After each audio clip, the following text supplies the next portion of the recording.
I feel like the Cleveland area and all its suburbs are a real mix of red and blue dots. We feel like has swung very red recently with all the things that are happening. Kids at this Lakewood campus are allowed to go out for lunch.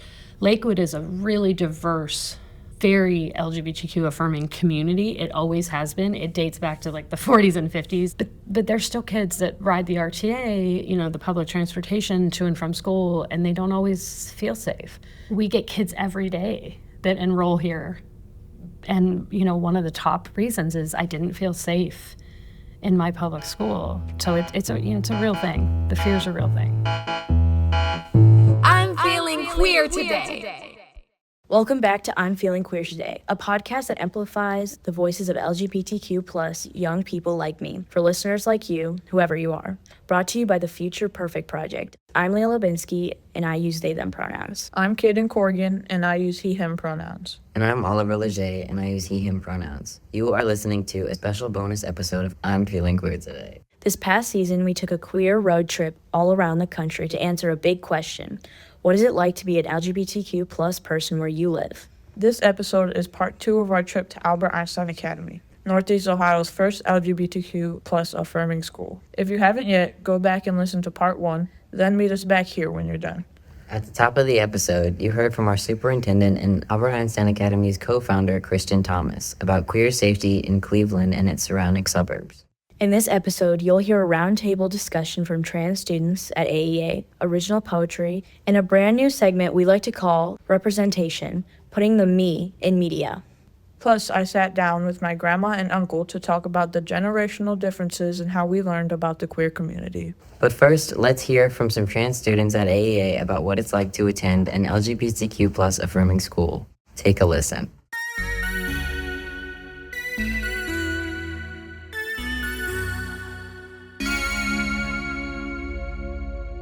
I went to a different school. This one teacher was kind of out to get me, and I just told myself, one last year and I'll be in Albert Einstein, and I'm glad I did, because now I'm here. 12 years old, I come to this school. I felt like everything was coming into place, and it was just that acceptance that pushed me to get help, and I started feeling better. Acceptance means a lot to people. I don't think people understand that enough.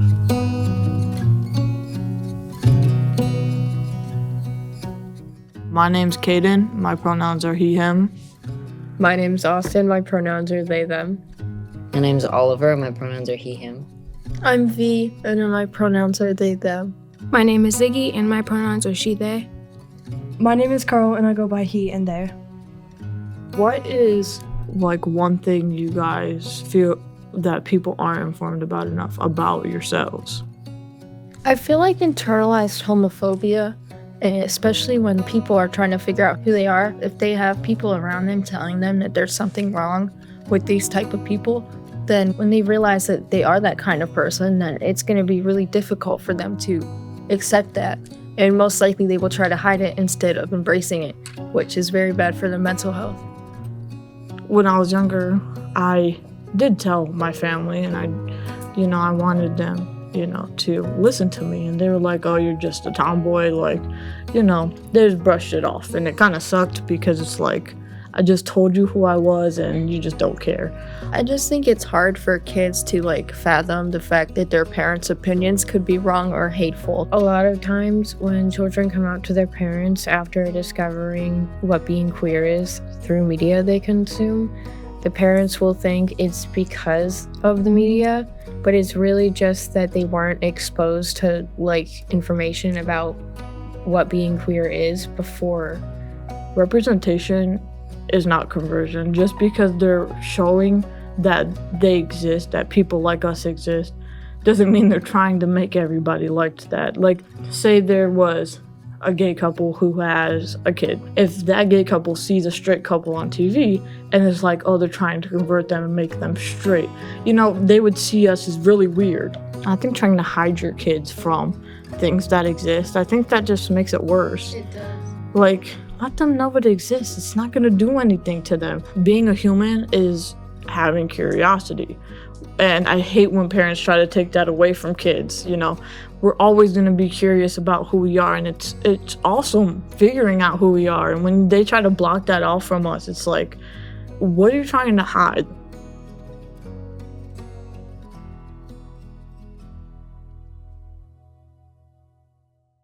This is Representation Putting Me in Media. My name is Henry Parker. My pronouns are he, him, and I'm joined by... Kai, she, her. Carl, he, they. Red. My pronouns are it, its. I'm Bonnie. I go by Annie. And today, we're going to be talking about... Representation in media.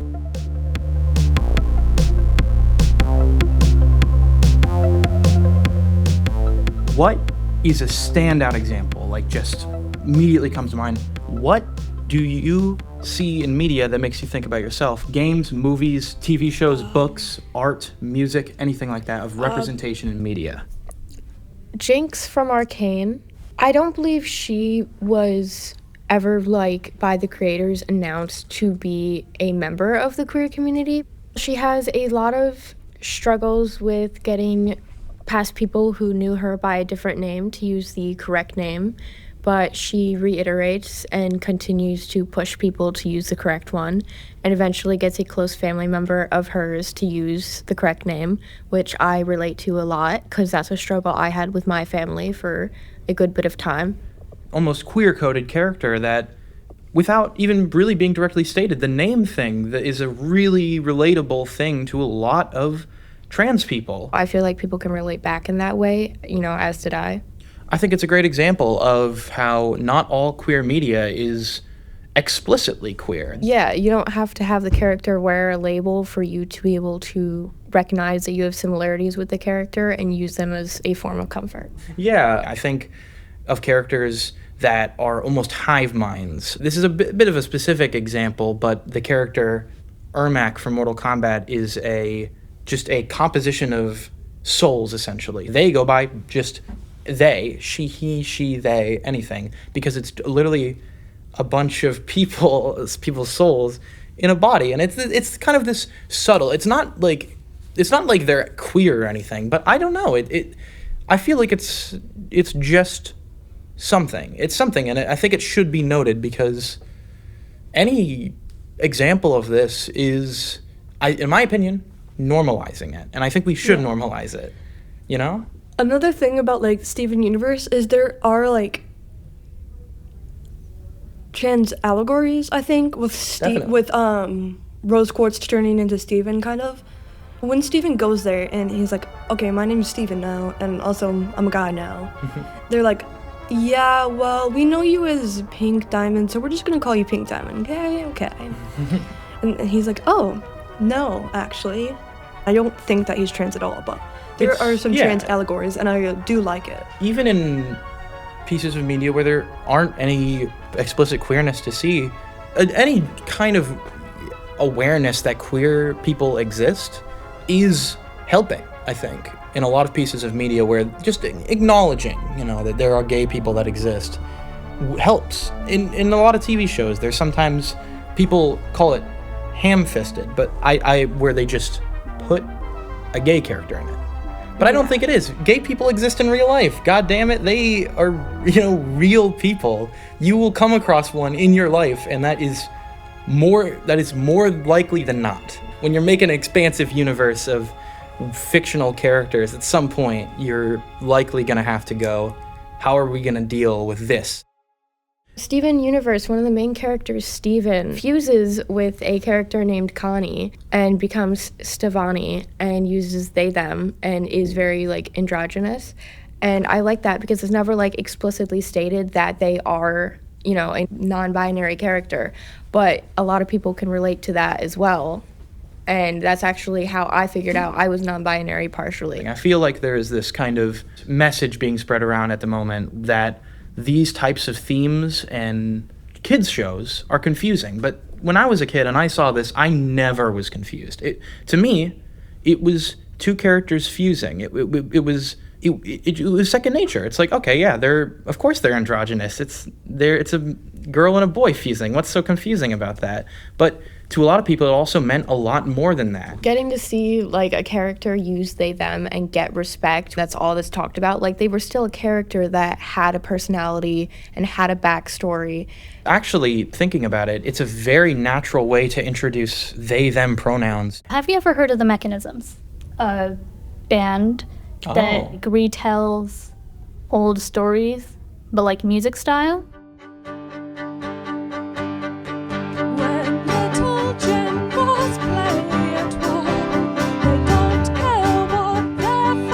The band members all had their individual characters.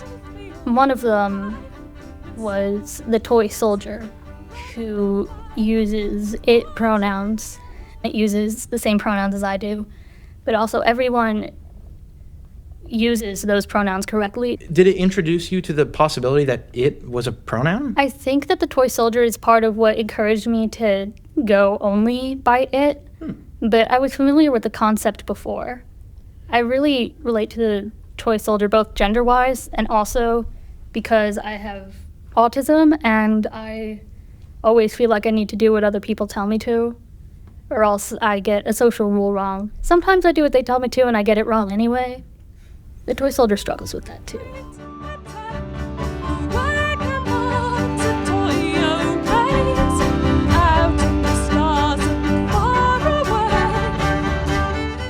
I myself love to draw and make representation of the people that I'm a part of.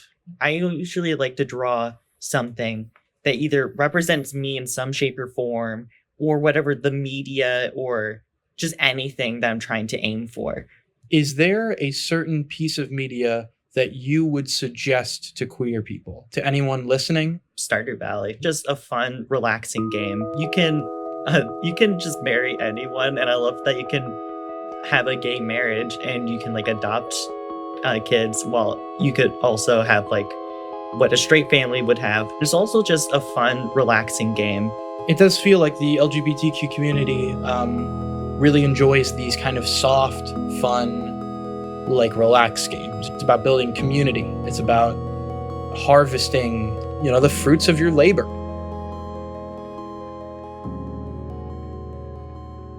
Thank you so much to I'm Feeling Queer Today for giving me and everyone here this chance to speak. I really appreciate it. Any last words, Bonnie? Stay queer, yo. Stay queer. Mwah.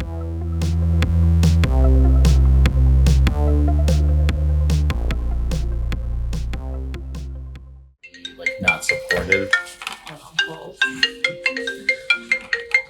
Put your phone on silent. Who's interrupting? Move the switch. She's a baby boomer. She needs the ringer on full blast. Mama. Okay, it's on silent. Leave it there. Okay. It's okay. My name's Caiden. My pronouns are he, him, and I'm 15 years old in Generation Z. And then you can go. My name is Ada Omida, maiden name Perez.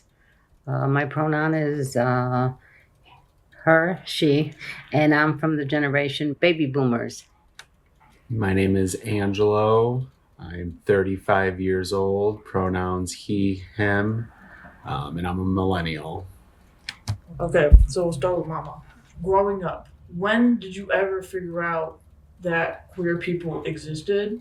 The 60s, 70s, we know it was there, but as far as talking about it, never. Being raised as Catholic and you didn't know much about it, you were always taught that it's not right. But until I educated myself, then I became more open to it. It was my nephew. That's when it was introduced because he is gay and my son is gay also. I was kind of like of the generation of like, it wasn't like something that was hidden or like unspoken of, but it doesn't really mean that it was accepted. People talked about it. We saw it on TV and in music and all of that good stuff, but it still had this like negative connotation about it. Oh, that's gay, like as a bad thing or to be something like stupid or silly.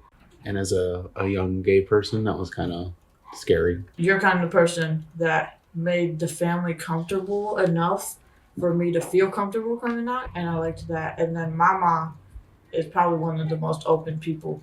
We wasn't put on this earth to judge anybody, and that's the first thing we're taught. And a lot of people out there, which Christians, Catholic, whatever denomination you are, they judge. They do a lot of judging, and we wasn't taught to judge. We were taught to learn and accept and love. I think if there was more parents out there who actually talk about it and, make their kids feel like they're comfortable, there'd be a lot less hurting out there, and there'd be a lot more understanding. If your family doesn't accept you, then you're going to feel like society's not going to accept you, I'm not that old, only 35. But when I was, younger, your age, Caiden, it was still... I'm kind of jealous of you all because it was a lot more scary. You always lived this fear of, someone finding out. And, when I told you, it was such a relief, I think, just to tell someone. To be able to experience and be able to be vocal and talk about it. Now that it's so open and talked about, I feel like we are also very lucky because even if we're not supported by our blood family, I think queer people are definitely so tight-knit, and you build your own family from that. I'm very happy that I have that. So for folks that are in that situation, there are so many people out there that will accept you and will take you as you are and never question it. You just got to find those people. I think we could encourage a lot of people from other generations or just different communities to take a step back. There's no excuse for not being respectful to somebody. Respect is the number one. Yeah. In my generation, I wish that they would, be open-minded, just listen. We're here to love. So if they can embrace that, from my generation, there'll be more open kids with their parents. So it's a little different with the millennials just because I feel like they're a bit more accepting. Not to say that all of them are, but we got a lot of things to worry about as millennials. It's tough to be in this age You've been group. in the hard. Yeah, you've been in the hard group where that's right. where Most of us are worried about I can't buy a house ever. The boomers took away from the millennials, which it shouldn't be. I think the biggest thing we can get from all this is it's serious in the respect aspect, but it's not serious as in one person coming out to you is literally gonna just make your whole life completely different, because in reality it's that person's life. It has nothing to do with you. Right. Mm-hmm. So it's important, but it's not the important people think it is. Right. So yeah, I'm gonna end it there. Sure. Yeah.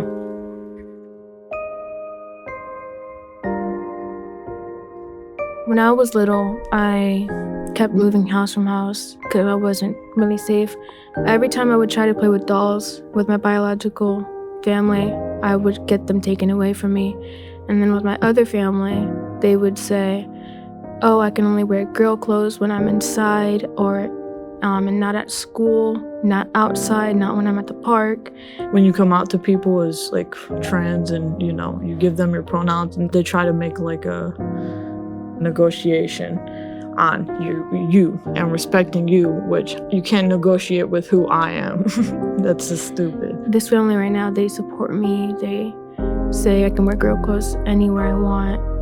I have a dog right now. When I was with my family that didn't support me, I also had a dog. I would go crying to the dog a bunch of times because what my family would do, they would take the dolls away, they would do more stuff. And I would just vent to my dog all the time. Animals don't see gender, they just see that you're a good person who loves them and they love you. And having just anything like that in your life is amazing. And it's nice to feel unconditionally loved. And it doesn't matter if it's cats or dogs or a lizard or frog or whatever, or mouse or whatever kind of pet that you have. They can all make you feel loved in some way. Even just taking care of them, if they can't express it to you, you taking care of them can make that you feel loved by them. At least for me. People should be more like animals in that way. I have a cat named Boots. He's 16. I know he's always been a big comfort for me to go to. Animals don't see like what pronouns or name you use. They just see you as being good or bad.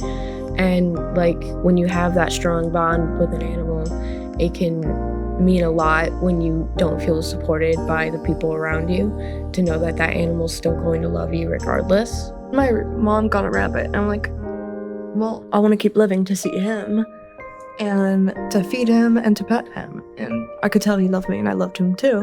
One big lesson that I've been taught by every animal I've ever been around: love isn't about what people say to you, it's about the actions. Animals, when you're upset, they go to you and they try to comfort you, and they don't have to say one word to you to make you start feeling better. I think animals teach us a big lesson about who we want to surround ourselves with. My name is Oliver. My pronouns are he, him. And this poem is to my friend. Ethan, if words could really express how much you mean to me, I'd carve them into stone so you'd never forget. We met around 4 years ago, but it feels like I've always known you. Like some part of my soul has always been aware of yours. You're the brightest person I know, and I know I've said that before, but repetition really sets it in. You've taught me what it is to be myself. You've taught me how to embrace the things I enjoy, and I think most importantly, you've taught me how to love myself as a trans man. We met shortly after I discovered I'm trans, and those few months included some of the most confusing and frustrating nights of my life. I had finally figured out who I was, and I still wasn't satisfied. Then I met you, and things started clicking into place. You're a role model for me in a lot of ways, and you have been since our freshman year in our very conservative high school. Every day you remind me that being trans isn't something I should hide away from. It's something to be embraced and explored. It's something to be celebrated.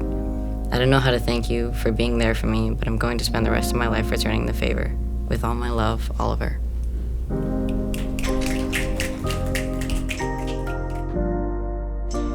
I'm Bonnie. I go by any pronouns. And this is my poem named Ohren. It means ears in German. As I sit here in a room filled with silence, so quiet that even my thoughts echo. It's so empty, plenty of dreams to be made to fill the room, but yet I'm stuck in this echoing chamber. As for you, you're stuck in a loud, cluttered, busy chamber. You have too much on your plate. Unlike me, I have space. There's so much that my echoes won't come to you. I'll keep asking, sending an echo, waiting for a signal back, but I only hear my voice while you can't hear yourself. I'm here. I have an ear. Tell me your mind. Lighten the load. Don't be shy. I have plenty of space for your thoughts, so that way you can hear yourself through your own ears. Shout out to I'm Feeling Queer today. Shout out. Shout out. Shout out to me also. Go listen to the other episodes. And if you don't, I'll find you. Just kidding. Cut the part out. Or don't. I don't care. It's funny. Thank you for joining us today. I'm Leah Lubinsky. I'm Caiden Corrigan. And I'm Oliver Leger, and you've been listening to I'm Feeling Queer Today.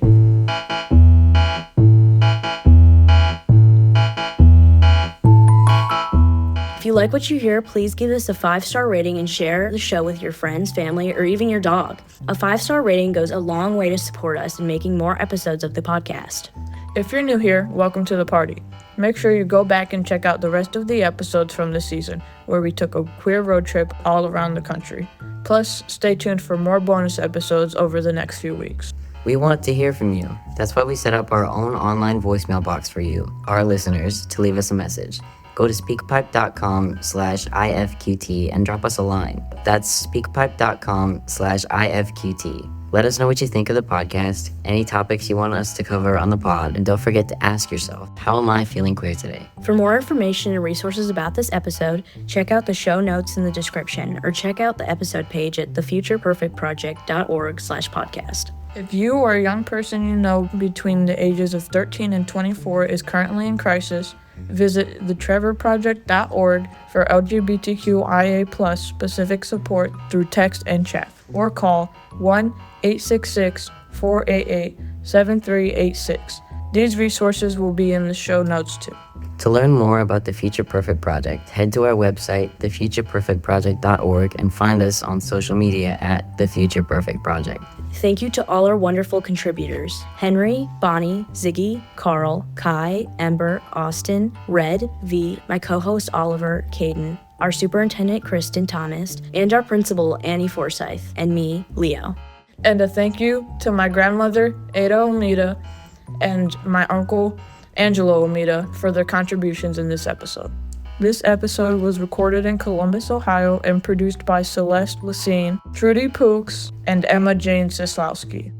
IFQT is produced by the Future Perfect Project with support from Radio Kingston, WKNY, Kingston, New York, and our I'm Feeling Queer Today podcast cohort, Alex Massey, Parker McKenzie, Samuel Smalls, Lily Muller, Eric Eubank, and Zorian Edwards.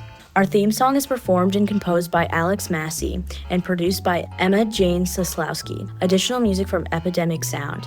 And the Toy Soldiers song by The Mechanisms. Episode editing, mixing, and mastering by Emma Jane Sislowski. This episode was hosted by me, Leo. Me, Caiden. And me, Oliver. Special thanks to executive producer and mentor Celeste Lassine, as well as Future Perfect Project team members Ryan Amador, Kiko Wan, and Aaliyah Jamil.